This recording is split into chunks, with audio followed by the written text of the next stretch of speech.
Okay, so a relatively short video about the answer to a past paper question, which will also help us get a quick recap of the liquidity preference theory. So 6A, consider how significant the level of income is in determining people's demand for money according to the liquidity preference theory. Okay, so we're going to go through this really quick.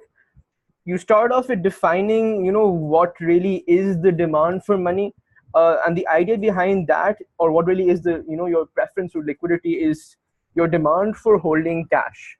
You can also call it your demand or your willingness to hold your wealth in the form of the most liquid form, that is cash. Where the most liquid form is where it's the easiest to carry out transactions and use it as a medium of exchange. Please don't confuse this with just getting richer in general. By demand for money, I don't mean you want more money because you want to get rich.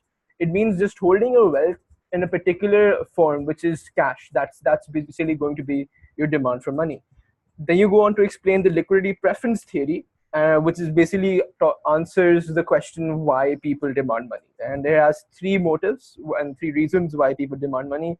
The first is transactionary demand, basically your demand for transactions, for not expensive, for your expenses, for your expenditure, all of that type of stuff. So all of that basically, and this is interest inelastic because your day-to-day expenses, your day-to-day transactions, how much when you go to the supermarket and buy stuff, it won't really matter that much how high or low the interest rate is to you, because understand this: when you do hold money in liquid form, when you do, but that is when you demand money. The issue here is that you do forego the interest rate that could have been earned from that money.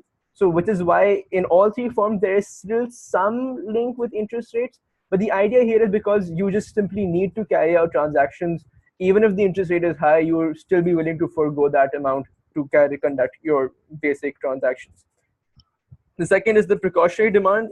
It's basically a cushion, right? So for unforeseen expenses, for emergencies, suppose you lose your job, you get sick, you get into an accident, stuff like that. You want cash available to ensure that you can pay for those unforeseen expenditures or unforeseen transactions, rather.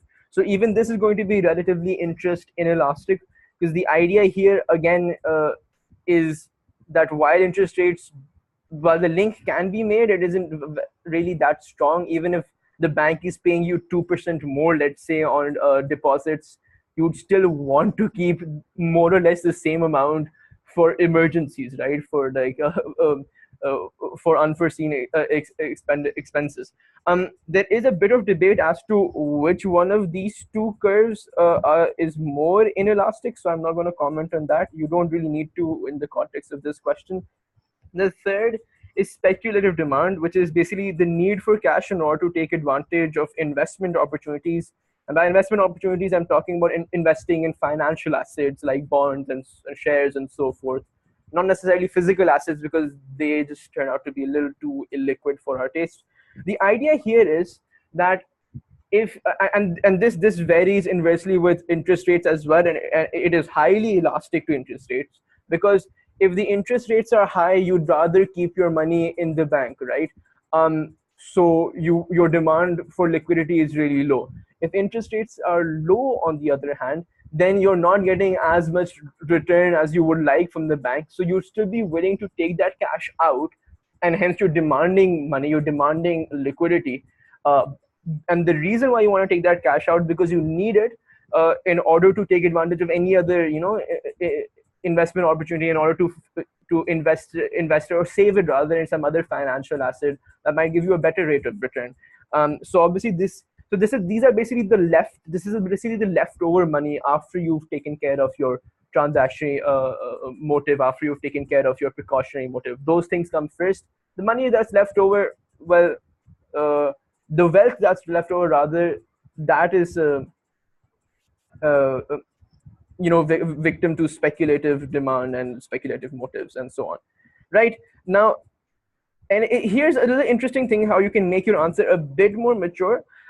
So speculative demand, only the Keynesians really believe that this exists. The monetarists aren't too sure about. Well, they're not. They strongly disagree with it, and the reason for that is because they feel that cash is too poor of a store of value. So the idea that you take out money cash from the bank and keep it with yourself and hence demand liquidity uh, in order to wait and in order to save somewhere else seems absurd to the monetarists. They feel that you'd rather keep your cash in the bank because that's a proper store of value, not keeping it with yourself at home, rather than keep it with yourself and wait for an investment opportunity to turn up. So that is why when you make your liquidity preference curve, which is basically you just take all three motives and add them together, for the Keynesians, it would include the particular area. If I can just draw here, so like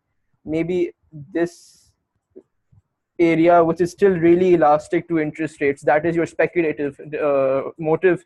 For the monetarists, it's just inelastic overall because they're only taking transactionary and precautionary motives into account. The liquidity preference theory is a Keynesian theory. So when we talk about how income changes affect it, which is basically the crux of the question, we will be taking this curve into account. But it's good to just show the examiner that you do have a mature understanding of the theory and the criticism of it. Right. So again, go back to the question. So you explain the liquidity preference theory. Now you have to answer how significant the level of income is in determining people's demand for money, according to this theory, right? So, not this slide. So if you look at the demand for money, you can segment it into two things. So first, into two types. So you have your active balances and passive balances. Now active balances normally depend on like transactions, and the idea here is it includes your transactionary and precautionary demand for money, and hence and by very nature of these two, they are functions of income rather than functions of interest.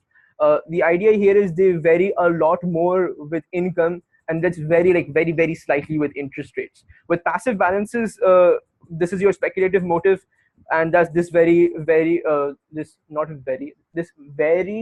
heavily with interest rates, but not that much with income.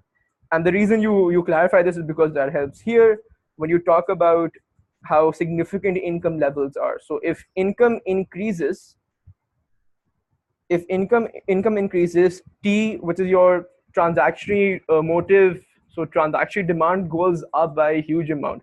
Why? Because you're richer now, so you would have more expenses, you would have more transactions. This the number of transactions go up, so obviously you need more cash to pay for all those transactions, to act as a medium of exchange for all those transactions. So the greatest effect would be with the transactionary demand.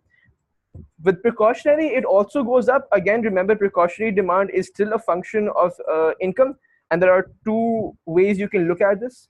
So the first way is, well, since you're richer now, right, you can afford to have more money, you can afford to have a larger cushion.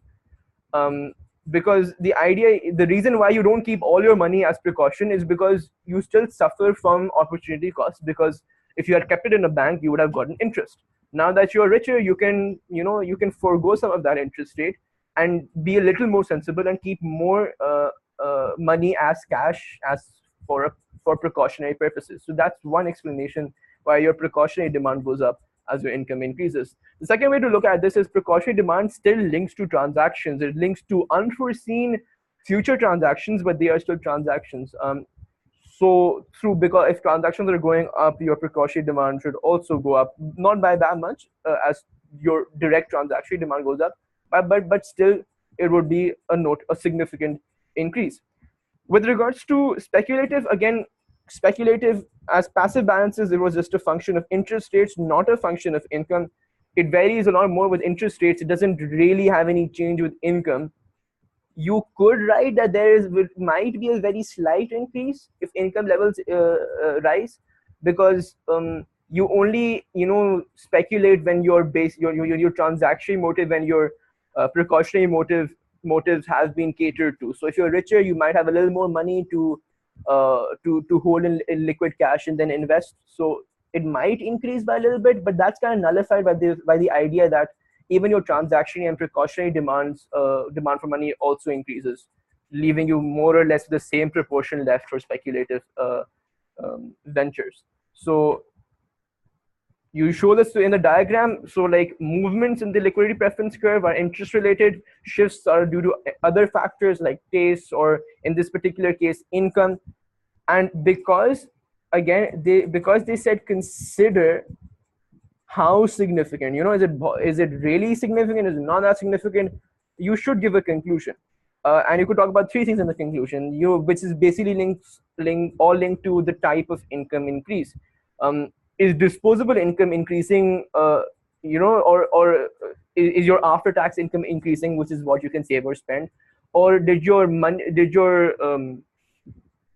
the value of your income increase, but the tax rates also increased, leaving you with the same disposable income?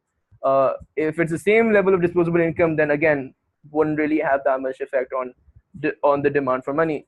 Is it real? If that is your has your actual purchasing power increased, or is your increase in income just nullified by inflation rate? Because if it is, then most probably your transactions won't increase, because you still your purchasing power is still the same, and hence your precautionary and transactionary demand for money would increase.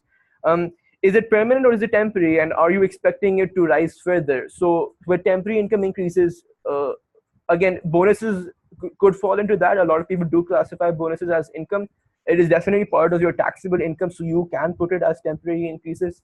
And so if it is a temporary increase, or if you're not expecting it to be sustained or permanent for whatever reason, then you wouldn't increase your transactions, you wouldn't increase your demand for money, at least not in the same way you would if it was a permanent increase, and if you expected such sustained increases in the future. And that should be enough for this question.